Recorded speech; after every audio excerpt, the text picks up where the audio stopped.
There are painters out there, and I've met some who are as brilliant as any painter alive that cannot get up the courage to show their work to an art dealer or won't do it because they feel like they're selling out. So if you learn the marketing, it'll change your life. And don't tell yourself it's selling out. It's just developing muscles. You're still an artist. It doesn't change who you are. You're just putting on a different hat, right? One day you got to put on your accounting hat. You're going to have to balance your checkbook. Another day you put on your marketing hat. Another day you're putting on your shipping hat. And that's just what you have to do.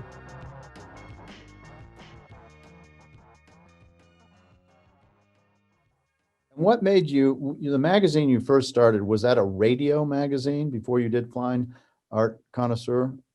Yeah, it was a complete accident. I stumbled into it. I was, so when I sold the radio stations in Salt Lake City, I made some money and I decided I was going to retire. I was 33. I thought I had enough money to retire. Little did I know. Right.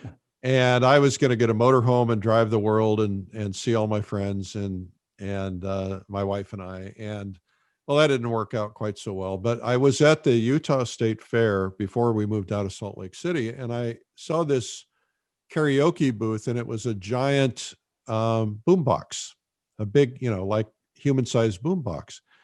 And I went up and I said, "Where'd you get this thing?" And the guy said, "Oh, I built it for my karaoke stand." And I said, "Could you build more of them?" He said, "I probably could." So I struck a deal with him and I went into business with him, and I created a company making giant boombox. We put them on trailers and I sold them to radio stations around the world. And so because I had that business, I started advertising to the radio industry again. And this guy called me from a radio trade magazine called The Pulse of Radio. And I said, I've never heard of this magazine. He said, "Oh, it's number one," how people do. Right. And, "Oh, we have all these readers." And I didn't really believe it. And I said, "Well, I'll try an ad. How much is an ad?" And he said, $5,000. I said, "Oh, that's too much." He said, "Okay, $2,500. So the minute he did that, I thought, okay, let me just see how far this guy will go. So I bought 5 ads for $100 each. Oh my. And I ran all 5 ads. I didn't get any results. Now, what I didn't realize at the time is that half of that responsibility was mine, half of it was his, right? I've got to make sure my ad pulls, but he has to make sure I have the distribution. So I was in New York City and I went to visit him to find out why my ads weren't working.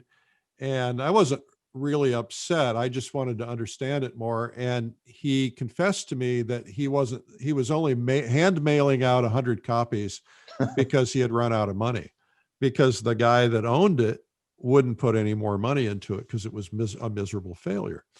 So I said, "Who is this guy? I want to meet him." And he said, "Well, he's across the hall." So I went over, got an appointment, met with him, and walked out owning the magazine. And right at that time, you did the deal right there and signed right off. there. Wow. I mean, we shook hands, and then we, took a couple of weeks or months to paperwork it. And then, so I bought it and I tried to go with the same name. And I was putting a lot of money into it because I had just made a lot of money. So I had money. And I remember the president of one of the big associations took me aside at an event. And he said, "Listen, you're a good guy. You've got a good reputation. That magazine has a horrible reputation. The editor is a piece of what." And he said, "You don't want to be associated with that." He says, "You need to get rid of him and you need to change the name." Well, that was a real favor he did me. So I changed the name. I kept the guy for a little while, realized he was a troublemaker, so I got rid of him. And so I started a radio trade magazine. So that was like 32 years ago, something like that, 35 years ago. And we still have it today. We have another one in the TV industry, and then we do conferences and things like that. And I had to make a conscious decision to step away. I couldn't do it all. And I have a very capable lady, Deborah, who runs it. And she was working for me. And I thought, she can make this happen without me. And so I stopped everything. I wrote for a while, and now I don't even write anymore. And so she runs it. I show up once a year for a big event we do in New York, and it's doing great. And then somehow you started Fine Art Connoisseur somewhere along Well, that, we right? started Fine Art Connoisseur when we closed Plein Air. Yeah, but what made you do that? Why'd you say, I want to do an art magazine? Oh, well, there is a story behind that too. Yeah, I would think. I Too, mean, that's a too big many jump, right? stories. Yeah, no, that's good. I Many want to know about stories. So I had, because of Jack Jackson, I had fallen in love with realistic painting, figure and portrait painting. And at the time, there was a little magazine called the Realism Journal. And it was, I think it was started by some of the painters in Minneapolis, which is kind of where the atelier movement started. And it was a fabulous little magazine. It featured a lot of, Bouguereau kind of things. And I still have every copy they ever did. But I fell in love with that, and I was trying to learn how to be a realist painter. And I realized that at the time, there was very few places one could go to learn that. And so I was really getting into it. And I don't know that even maybe the Florence Academy was around, but nobody knew about it. And again, the internet was very shaky. So, there was the Art Students League, and there were a couple other places, but not a lot. And so I thought, I'm going to make this the flagship for realism, and to turn this into a magazine that really promotes realism. We've got to do other things too, but I really wanted to focus on that type of thing. And so again, a movement kind of followed. And today there are, 500 ateliers. It was like the people who studied under Dan Graves or Jacob Collins started their own, and then their students started their own. And, there's a lot of 20-year-olds out there learning to paint. And some of these people are painting as well as any painter ever painted. So, obviously, I stumbled into Peter Trippi and ended up hiring him because he had this museum background. Right. And that was all because I had a dispute with my editor. An image appeared in the magazine that I didn't think was of high quality. And she said, no, it is high quality. And so I thought we need a tiebreaker, because I didn't trust my instincts because I don't have the education. So I had met Peter Trippi at Fred Ross's house, a cocktail party from ARC.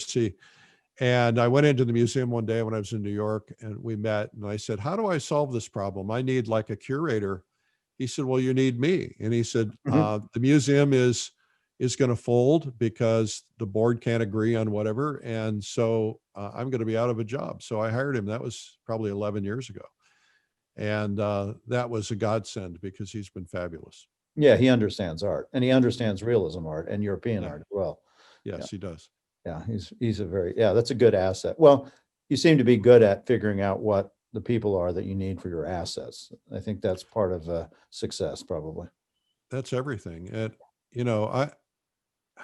when I was a young entrepreneur, I wanted to do everything and touch everything. And I still have a little bit of a habit of trying to do that. And whenever I do, I get into trouble.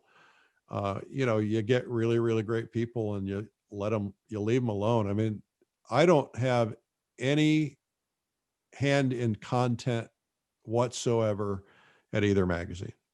I don't approve the stories. I don't approve the direction. If somebody calls me and asks me to help them get a story, I'll say, I'll make an introduction to Peter, but it's up to him. The only thing I'm involved with is Peter and I like to agree on, do we both like the cover we're going to pick? That's the only thing I do. Obviously I manage and run the company, but I've even got a great team that does all of that. So my goal is to kind of focus on thinking about the company, thinking about the marketing, figuring out where things are going next, and trying to do that. And then also trying to kind of lead the art community, at least our art community, in terms of kind of being there for them and bringing them experiences and things that are kind of fun for them to do. Do you see that as part of your role as being a leader in realism and landscape plein air painting in our field? Yeah, I do. I mean, I'm not a self-appointed, I guess I'm a self-appointed expert. But I'm not necessarily qualified to be.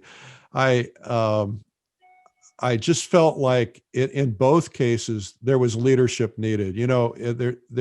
Somebody needs to carry the flag and get people excited and kind of help things grow. And so that became very clear.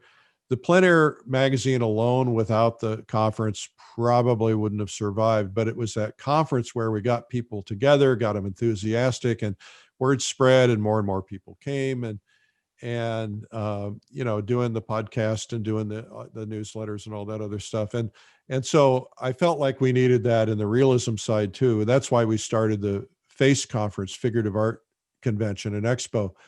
And that's only gone on for like 3 or 4 or 5 years. And it's been a slow start, frankly. It's been much smaller than plein air convention. It's plein air convention is about twice the size of the FACE convention, but that's okay. I mean, it's intimate. We get, it's pretty rare to get, people like Jacob Collins and Stephen Assail. And, last year it was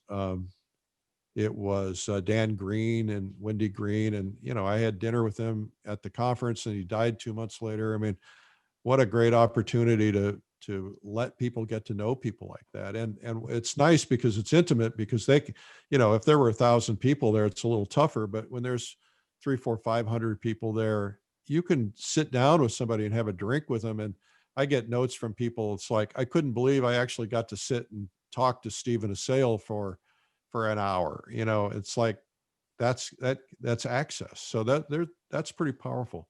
Yeah, you're a conduit is really what you are. You're a I guess. conduit. Yeah, that's right. You're a conduit to put artists together, established artists, but also those who really want to follow in that field, however they see themselves, whether it's just tangential or as a complete lifestyle. And that's a really powerful thing. I don't know of many people that I can think in our profession that have done that. So my hats are off for you doing that. You have a lot of energy. You have a lot of energy to want to do this. And which is one of the reasons I really wanted to have you on, is just because you've done so many different things, and you have all these different shows as well, these monetary ones that people can win real money or get real money. Can you talk a little bit about those? Because those are things that people should know about, really. Oh, you're talking about the art competition? Yeah. Well, I remember having dinner with Peter and Elaine Adams at the California Art Club, and something that they said continued to ring in my head. And they said that when artists start competing in a competition, you raise the level of art overall. They said that was the secret to the growth and the success of the California Art Club, is that they would have the gold medal show, and everybody tried harder, and it elevated the work of all the artists. And I thought that's what we need for plein air, because you got a lot of early stage plein air painters out there who are mixing in. And what I don't want to see happen is, I don't want plein air to become synonymous with poor artwork or fastly produced. I mean, the classic answer that you've heard 1,000 times is, how long you been painting, or how long did it take you to do that painting? It was like 2 hours and 40 years. Right. It was, because it's a continual growth. And what I didn't want to see happen is there's a lot of people who are coming into this as a hobby, and Right. that's great. Sunday painters, that's great. I love it. And some of them want to become professionals, and that's great. But what I want to do is make sure that we are always talking about quality, is, elevating your quality. And that's really why we start conventions and why we have training and videos and all that other stuff. It's because the highest satisfaction comes from always growing. I don't know if you remember Ray Strong, Of who course. was in Santa Great Barbara. painter. Yeah. I mean, Ray painted pretty much till the day he died in his wheelchair. And I remember him saying that, he was always pushing himself, trying to get better. And I think, you know, this is why he lived to be 100 years old, and his mind was sharp and elastic, because, you know, he's challenged. And I said on stage at the convention one year, the plein air is the new golf, because it, you know, it's challenging, it's social, it's fun, it's creative. You know, you're getting outdoors. But for people like me who don't golf or don't anymore or don't hike, you know, this is a perfect alternative. So the salon was really about elevating people, trying to get people to get to the next level. And it's amazing to me. I was going through the entries. We have different people. Have you ever judged it? I've never judged that. I've judged maybe 3 or 4 different art shows, and it's very taxing, Oh, quite frankly. I find them. it As is. it does. It's a lot of work and not a lot of reward, but you know, Yeah, it we should really talk is. about that. But the level of quality overall compared to when we first started it is pretty amazing. You know, this past year, Dave Santiani's one, we had to do a online digital award program because we didn't do the convention. But when we were judging the last 50, the top 50, it was tough. I mean, they were all so good, and you know that's a tough job. And so that's a testament to everybody kind of stepping up and elevating. And I think the other thing that's really important that people don't really understand is that the minute you start entering competitions or putting yourself in shows, putting yourself out there, something clicks in your brain. You operate differently. Now, all of a sudden, you are looking at yourself as a professional or a semi-professional, and you're thinking twice. You know, if you're, you know, in the old days, it might have been, oh, I'll just put something out and see if somebody likes it. But now it's like, no, I'm going to keep working on that till it looks good, till it's right. So it elevates people. And of course, if they win in a particular category or something, it's just one more thing to add to that CV, you know, because people like you need something to talk about. Well, Hey, not to only, say, yeah, Eric not just only won that, this but award. I think it actually does something more than even that.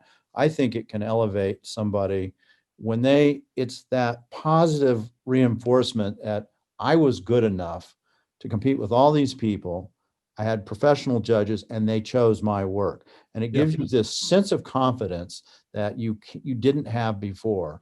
And I think when people win those kind of things, it just pops you up to another level. I remember Glenn Dean won, a award when he was like 22.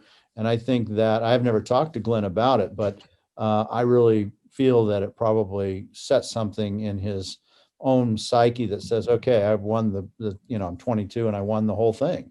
And rightly so. He should have won it. He was that good. So, Well, we have watched, we've watched people who didn't think that they had a chance of win. You know, people like Elaine Bassa and Shelby Keefe and Jim Woodark. I mean, and the thing that's really satisfying is to watch what happens to their careers when they win. You know, all of a sudden they're hearing from people like you who are all of yeah, a sudden paying attention to that's them. right. You know, would you be interested in our gallery? Or they're getting, instead of applying to go into a show, they're getting invited into a show, and their lives change. Shelby Keefe said, you know, she was pretty known around Wisconsin because she would do the art fairs and things, but she wasn't known nationally. Now she's known nationally. It's Yeah. changed her life.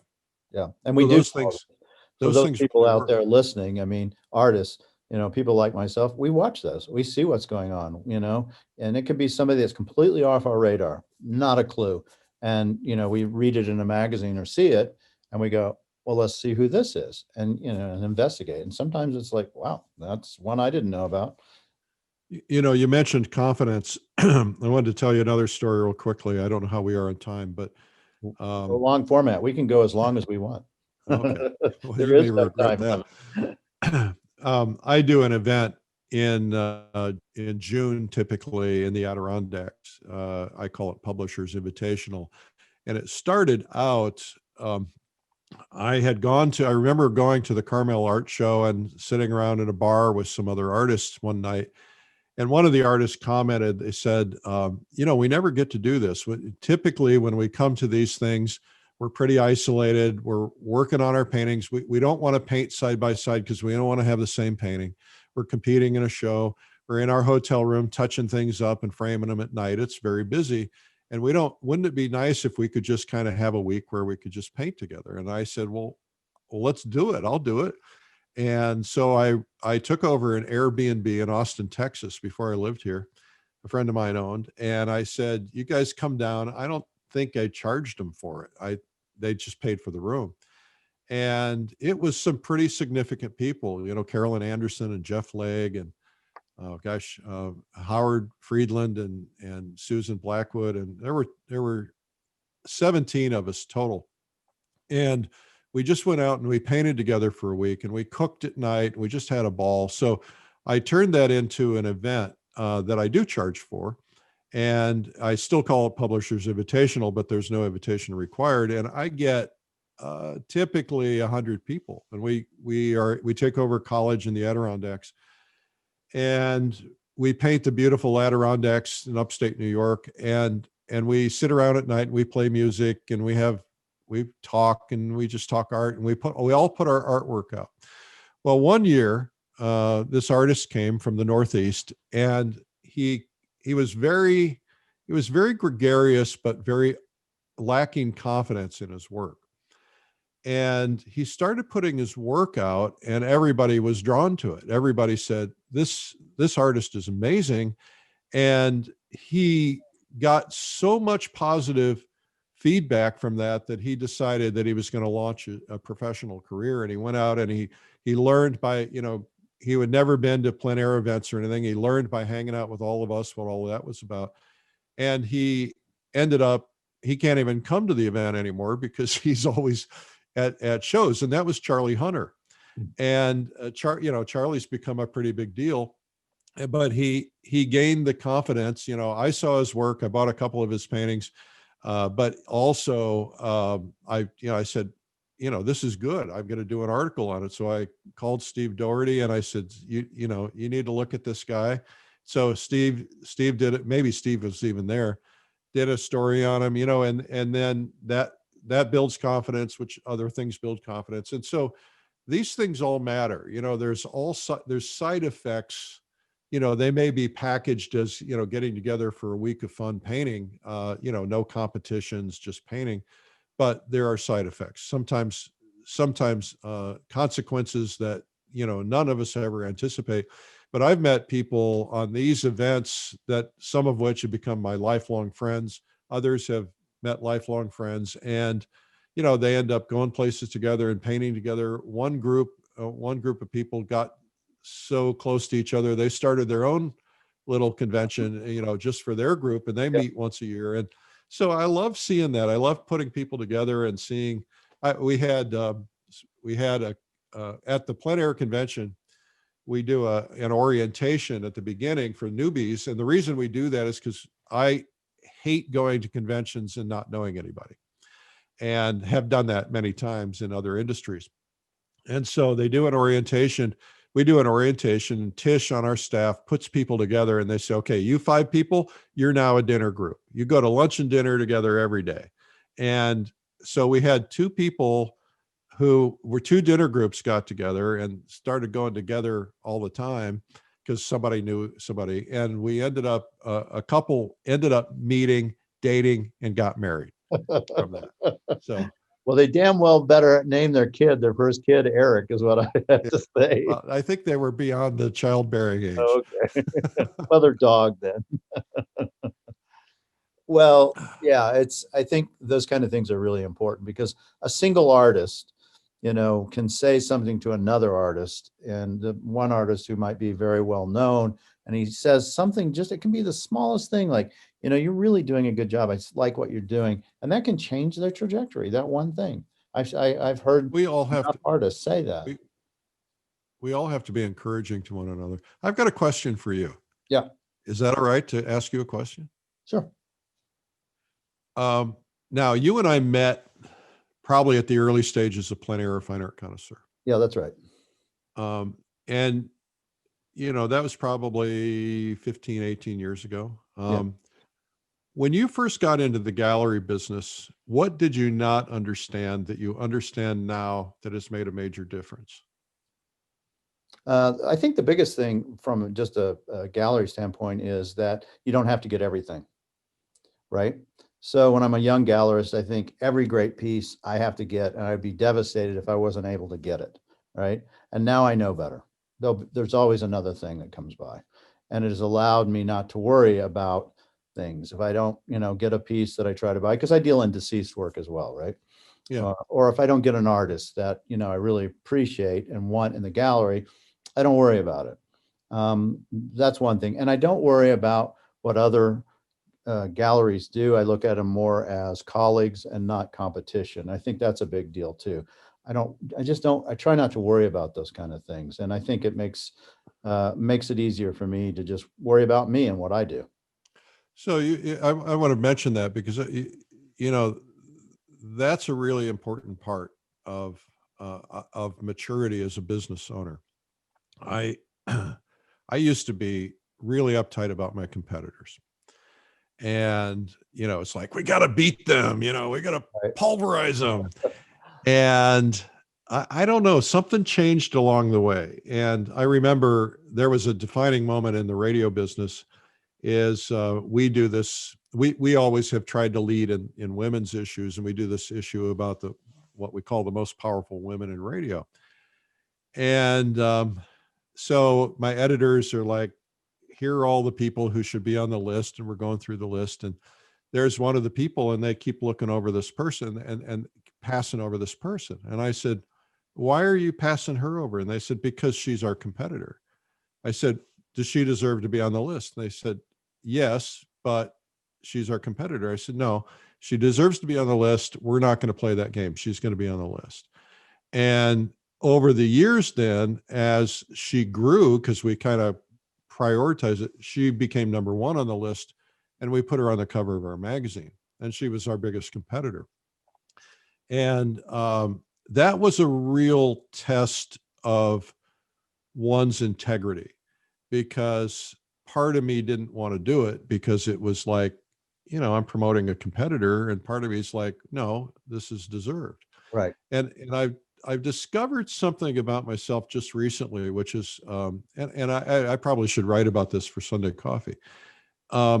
We started this video business, video training business, and then we acquired Lilladol when Johnny Lilladol died, and we acquired CCP, same kind of a situation, a death.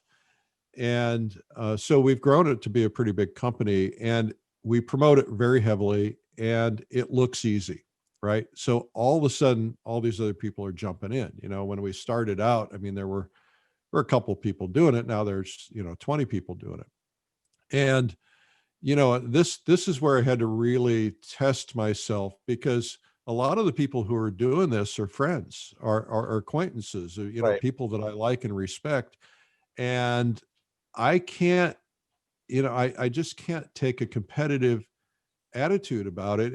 And so I was kind of playing with this recently and thinking, here I am, I'm doing these things daily. Well, I'll step back. I'll step back either last year or the year before at the FACE conference. I thought there are 3 or 4 people who are deserving to be at that conference on my stage, but they're competitors. And some of my team members are like, no, don't invite them, they're competitors. And I said, no, they need to be on the stage.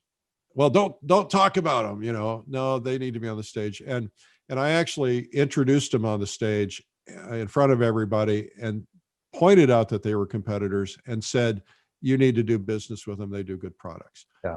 And that's hard to do, but lately, because more and more people are piling on and because it looks easy, it's been like, well, now I'm doing all this daily stuff. What should I do? Because it's real easy just to say, well, I'll just ignore them. So I finally just decided, I've got to take an abundance mentality and believe there's room for everybody. And if somebody picks a competitor, it's not the end of the world. It's just, if they're doing a better job, then it just makes me want to step up and do a better job. But I brought that up because of what you said about competitors, but I had I had a competitor on my daily show today. It's the second or third one I've done. And it's, it's very freeing at a time when we're going through, and I don't want to get political because I don't go there, but there's a lot of people who are looking at the world through the lens of money. And money is ruling all their decisions. And I realized that if I were cutting out competitors, it was money ruling my decision, not Mhm. not my sense of proper ethics. And so anyway, this is kind of something I've been struggling with lately because it's tough. And, you have to explain that to your employees. It's like, well, why are you putting a competitor on? And, we just have to be better than that. But I think that your attitude about competitors is what stimulated that thought. And that is, you're really collaborators. I mean, That's right. it's in your world, it's like one of you has the right painting that I'm going to buy. That's right. And if it's not the right one, I'm not going to buy it anyway. It's the same thing for me. Yeah. Well, by doing that, what you're doing is you're adding to the ecosphere of art. You're making the whole thing better. I have lots of gallery owners. I've had lots and lots of gallery owners that compete directly with me on my podcast, and I support them and I promote them. Why? Because they have interesting stories and they're part of, the whole history of what I do. And so what if my clients go and buy something from them? Great. Right. I'm happy for everyone. Right. They're still going to buy from me. And I Yeah. learned something from them about their backstory. And that's what I find so interesting of these backstories of, how people, how did you become what you are? And you're a photographer, you're an artist, you're a publisher, you're an entrepreneur, you do tech, you've done all these kind of things, but clearly what you're going to be known for, I think, and probably want to be known for is that you were one of the pillars of art, and you're Well, that's very kind. true. I don't, It's true. I don't think of myself in that way. By the way, I applaud you for doing that. And by the way, you probably wouldn't have done it when you were 30. No, I wouldn't have. I guarantee Yeah. you I wouldn't have. Yeah. And so I think that's a beautiful thing about maturity. Um, I, you know, I think that, I worked on the other business for, 25, 30 years. And, I struggled. Sometimes I remember I went 7 years without a paycheck. I mean, if there was a little extra money in the coffers, I'd buy some groceries or something. And I was telling one of my kids who was, dropping out of a class or something, and paying $40,000 a year for college. I said, it took me 15 years to save $40,000. And so there's a struggle that goes with all of this. I can't remember what my point was, but I think that uh, I just have kind of gotten to the point where, I remember was going, I spent all that time doing something that I was chasing money, and I got to the point where I wasn't having any fun. I got into radio because it was fun because I was on the air, but then I got into ownership and other stuff that wasn't nearly as much fun. And I just never made any money. I just was like treading water for a lot of years. And then I went to a conference and the guy basically taught me how to reinvent myself. And it was Dave Ramsey, the talk show host.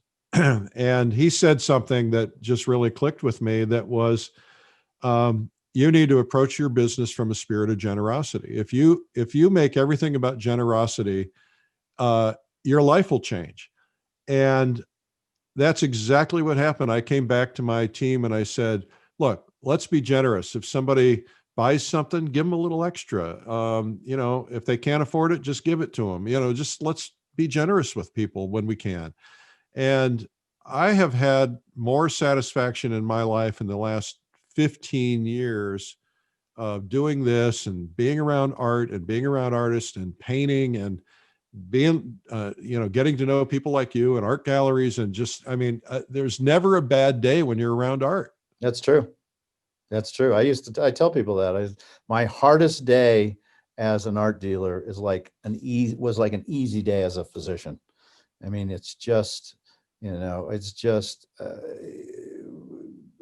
being in the art world is wonderful. An artist and being around artists is one of the great points of what I do, and for you too. And I'm sure that's one of the reasons you do it. Actually, is I you think feed they're the off. happiest people in the world. They know what I they can never do. have met anybody who's happier. I mean, there's a couple of grumpy ones here and there, Yeah, but I think they're doing what they love. And so that's why they're so filled with joy. and they don't ever retire. I mean, they just keep Right. going, like strong. They just keep Ray Strong. They just go until they can't, until they physically have to pull them out of the chair, and then they die right away.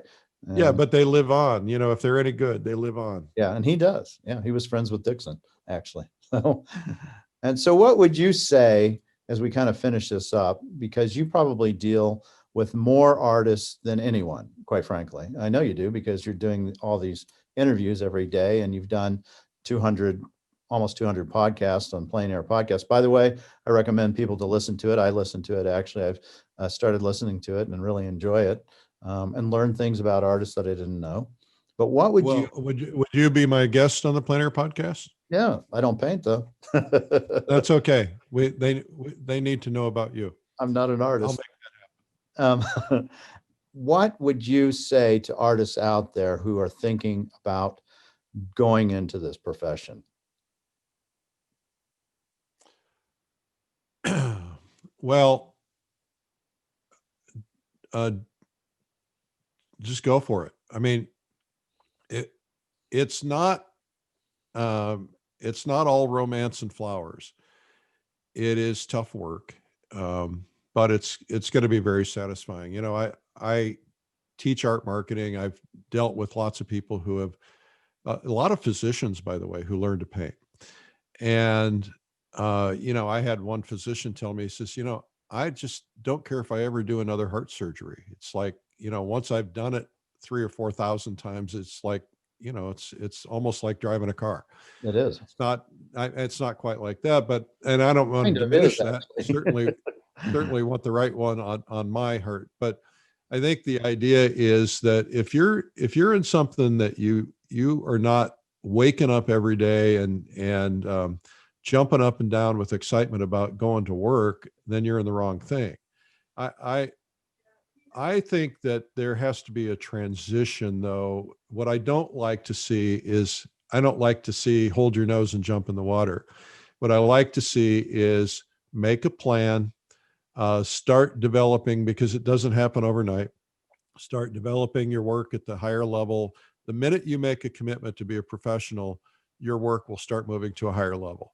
And then once you do that, your work will start, you'll be better at getting it exposed and so on. But what I like to do is I like to say, you're up here with your income, and let's say you want to start your job as an artist full time in 2 years. You need to look at the last 2 years of that income as funding your business. So then while this income is going on, this income here, I can't do it backwards, is growing. And you want to get to the point where you grow it so it's at the same level or higher, so that by the time you're ready to stop or retire, that you haven't skipped a beat. And that, because nobody wants to suffer. This whole idea of the starving artist is not really very romantic. So I would say that. The other thing I would say is we become artists because we see the world differently. We have a different lens. We probably want to project our feelings or our joy or our anger or whatever art is projecting to the world, because we see things differently. And we want to be artists because we don't want to be business people or accountants or doctors or whatever it is, or we're tired of that. And so we tend to develop this idea that I'm an artist now, I don't have to do any of that stuff. But the reality is, and you deal with these people all day, every day, and you get some that are highly professional and some that don't show up when they say they're going to show up. Yep. And so you have to be willing to know that, just like anything else in life, there are times when you have to develop muscles, right? if I'm getting a little flabby, I got to go to the gym and I got to work on my abs, or I got to keep my cardio going. You have to develop muscles. When I'm telling my kids, because my kids are in college and they're learning to manage money, hopefully. Mhm. Um, and it's like, you have to develop muscles in learning how to manage your money. You have to develop muscles in saving money. You have to develop muscles in making your house payments one day, and being able to pay for the kids' college funds. And you have to develop muscles in all things. If you develop muscles early on in your career as an artist, if you develop marketing muscles and dare I say business muscles, it'll change your life. Now, I have seen, I took one artist the artist did it, but I coached this artist from near bankruptcy to being a fairly wealthy person in 5 years. Mm. It can happen. You and I both know artists who are multimillionaires. Yep. We also know artists who make a lot of money who can't hang on to it. And we also know people who can barely make a living. If What I've learned and discovered from dealing with all these artists over the years, including people whose names will go down in history as great artists, they all have marketing muscles. They may not appear to have marketing muscles. They may be very folksy and make you think that, oh, I was just discovered in a drugstore and some movie producer came in and found me. But no, these people are marketing all the time. That's not necessarily visible to you, but they're marketing all the time. You look at somebody like Richard Schmid, he's a brilliant marketer. I mean, even now at his age, he's writing books, and those books are supporting keeping his art market alive and all the other things. And those are the things that we all have to do. So if you develop muscles in marketing, it'll change your life. There are artists out there who are wealthy, and I'm not it by the way, success isn't about money. It can be, but it doesn't have to be.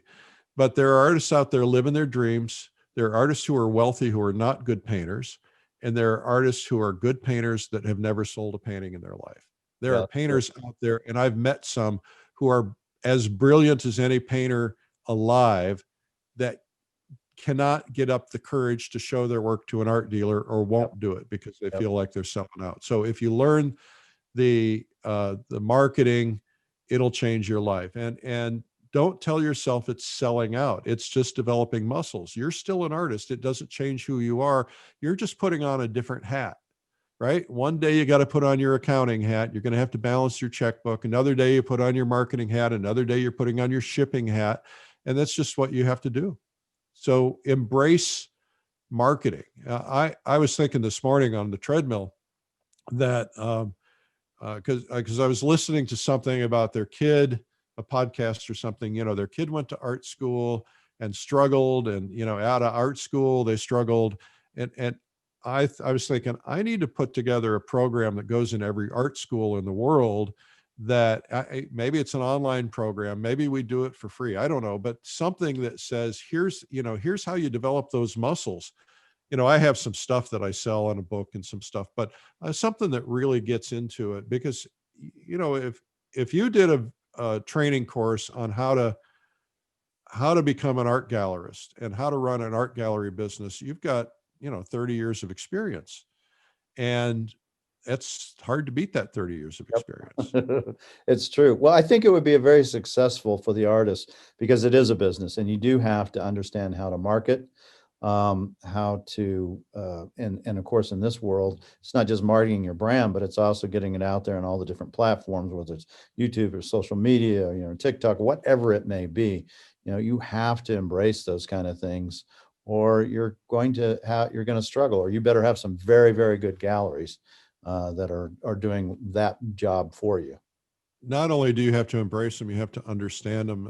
Facebook and Instagram are two of the most misunderstood medias. I'm sure you encounter this all the time. There are people out there who, because they're posting things, they think that's their marketing strategy. And, it can work for some people, but there's so much more to it. I mean, I'm a big advertiser in these platforms. I spend a lot of money in these platforms. I hire consultants who teach us how to do it right.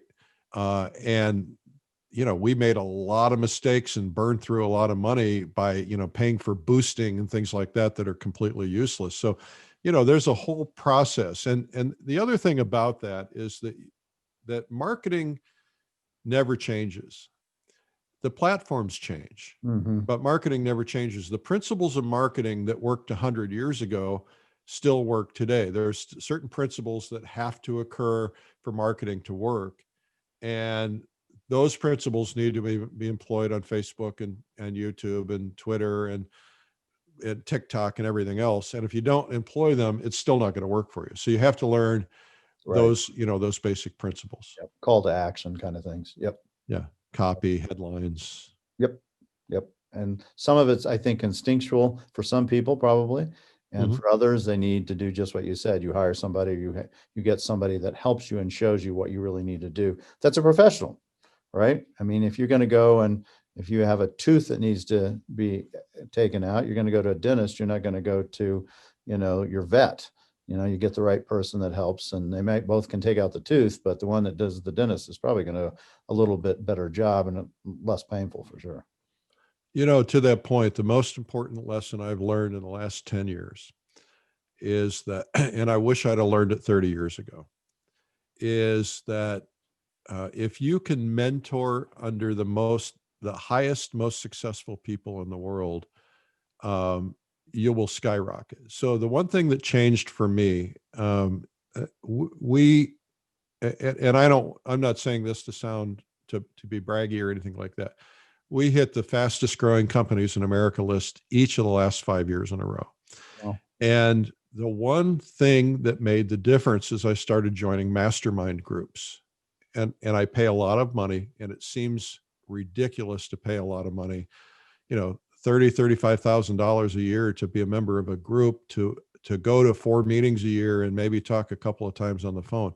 When you were around the best of the best, the people who, there's 30 other, in my case, CEOs in my group. They all have different problems. They all approach things differently. You learn from them. They learn from you. Some of them become experts in things. I'm in one mastermind now. I've been in 3, and one of my other masterminds had the world's best online marketing people in it.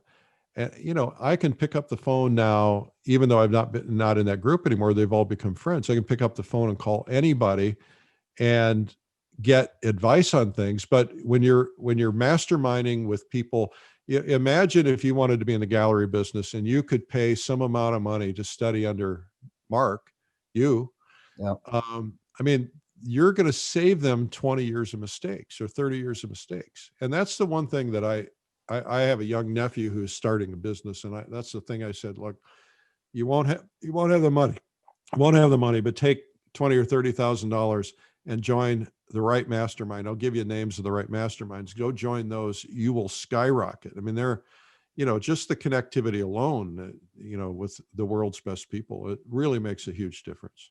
Yeah. And I think especially in art, because art is really word of mouth and contact and who and those kind of things. Those are clearly important in the art world. Yeah. Clearly. Yeah. And if you study under George Carlson versus me, you're going to make a whole lot more progress with George Carlson. I would even like to study under George Carlson just to see what he does. He's an amazing artist. Yeah, he sure is. He's one I haven't had on my podcast yet, but I want to have him on. Have you had him on? Have you had George? I have not. Yeah. I have not. We'll race for that one. I've had him live at the plein air convention though.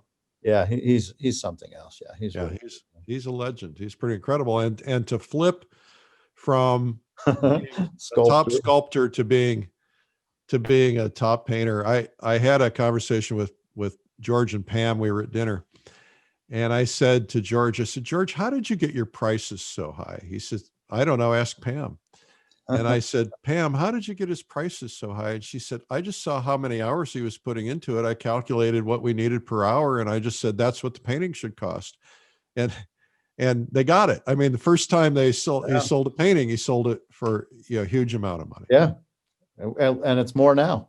I hope so. You know, it is. I think it is. I've always wanted, I don't have one of his paintings, but I'd like to. I've had some of his sculptures, but his paintings, he puts an immense amount of time into them. Yeah, well, he'll spend 6 months or a year on a painting. Yeah, that's amazing. Well, Eric, it was a wonderful talking to you. And yeah, I'll be happy to come on your podcast. You just let me know when. And, Yeah, thank you for what you're doing. It's really thank important. you. We need you out there and your energy and doing all you're doing every day. I'm just so impressed that you can do it. I can't do that. I can do what I can do, but I can't do that. I can't do an hour a day every day interviewing people. I'd be wiped out. You can do it. I I don't think you should start going to daily. know. No way, baby. No way. I do one educational video a week and I do one podcast a week, and that's really all the time I have. What is the educational video?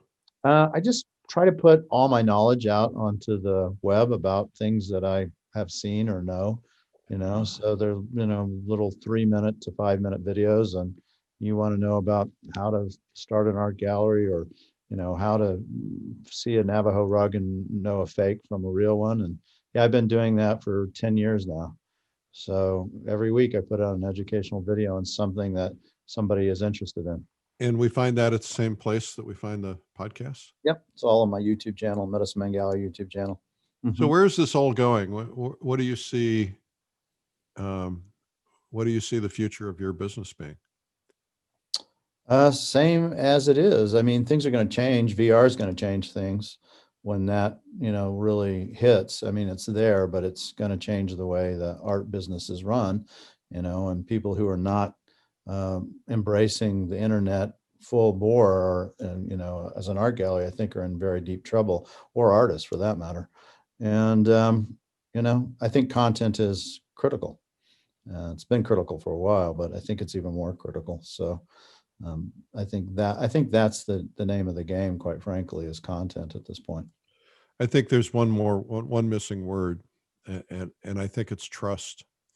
The idea of curation will always rule all things. Content with curation is much more powerful than content without curation. And to have somebody like yourself who you can pick up the phone, know that you're going to stand behind what you're offering, know that you actually know the difference between the Navajo rug and the incorrect rug in the painting, because I know that's important to certain collectors. Yeah, me. To know the quality, to know that this is not a fake, because that matters. That trust is huge. Yeah, and I think the fact I put those out there, that says I have the confidence that what I'm saying I think is correct. Yeah. And if I miss something, I'll correct it. So I'll be the first one to say, nope, let's change that. That's incorrect. Or I've learned something, that's more important that I didn't realize. And as a good art dealer, probably in any field, not just art, but you really need to be able to learn every day and you need to be curious, and you need to be able to learn new facts and things and incorporate them. You can't be stuck in, oh, this is how it is. This is how I've done it, because things change, and there's, When everything crashed in 98, there were two things going on. First off, there was financial crash. And secondly, there was a perfect storm of the internet was kind of taking hold. And as you remember, there were a lot of galleries that failed back then. And a lot of that was because of those people did not do what you just said. And that is that they wanted to cling to the way things were always yeah, done. And I suppose the equivalent of that for an artist would be clinging to the way you've always done things. I mean, I think you probably are looking for growth in artists, but also artists have periods, right? They have times when they're, okay, how many more of these can you do? You've got to evolve to the next level, yeah. or do a new show, or do something new. Yeah, I always tell all my artists, I don't ever tell them what to paint. I don't do those things. I want them to paint what they're interested in and what moves them, even if it's a subject matter that may not be quite the area that I may do well in. I still want to see it, I because I agree with know you. if they connected to the art, that it's going to be a good painting. and I'll probably be able to sell it, and they'll be happier, right? They're happier human beings. I'm not going to tell somebody I need more cloud paintings, I need more this or that. That's just, I think that gallerists that do that are on a fool's trail right there, quite frankly. I would agree with that. I call it more little red barns. Oh God. Yeah. I've never done that to an artist, and I hope, God, I hope I never do. I might say this is doing well for you, and they can take it from there. Yeah, and if if it's their choice, Right. now I do have a little differing philosophy on that, and that is that if it comes down to cleaning toilets, not that there's anything wrong with that, or painting a few little red barn paintings because they're going to sell, I would probably opt to paint a few little red barn paintings because I know they're going to sell, because at least I'm painting. I have friends who paint for other artists, and then the other artists sign their names to them. I don't like that. Mm. I have friends who put paintings on eBay at low prices with different names on them because they need to survive. But I think, survival and painting, if you can paint and survive, it's a good thing. But ultimately, if you're not doing what you love, it's going to show up in your work. I remember an artist we both know who's a friend, who decided that he wanted to get into the Western world because everybody was making all that money in the Western world, or so it appeared. And he started painting Western paintings, but you could tell his heart wasn't in it. And so can the viewer. Yeah. Yeah. Chasing the market's a bad thing. Yeah. Whether it's writing or painting, you don't want to write about vampires, because that's the thing. You got to write what's in your heart, what's in your head, and what moves you. And it shows, same with art. Yeah. Any artists out there, that would be my take, is for artists, if I were going to give a suggestion, is, paint things that really inspire you, that you feel you want to go and do, and not just because your dealer says I need more cloud paintings. Right. Give them something else, give them what you like. If you like painting clouds, great, but just if you've got that dealer who's pushing you for product, which I hate, then maybe you got the wrong dealer. Well, and I suspect that's one of the reasons you've survived as long as you have. Yeah, maybe so. Yep, maybe so. I've trusted my instincts on that one. Well, I hope I can do another 20 years. I'm coming in on 30. So, and you've been in business now for 40 years, right? Oh, at least. Yeah, at least. Well, it's been wonderful talking to you. Thank you for taking your time. Have you done your Facebook Live thing yet today? Yeah, I did. I do it every day live at noon. And then we pre-record the 3 p.m. So yeah. And the podcast, when does your podcast drop? Just so people will know. I don't know, maybe You Mondays. you have a certain day. I don't know. Yeah, But there's a lot out there. I There's almost think Mondays or Tuesdays. Yeah. It's a really wonderful archival for people who want to go and listen to artists. There's almost 200 podcasts, I think, that you've done there. Yes. Well, I just recorded the 200th. Yeah. Yeah. Yeah. So it's really good. I've listened to some of the artists, my artists.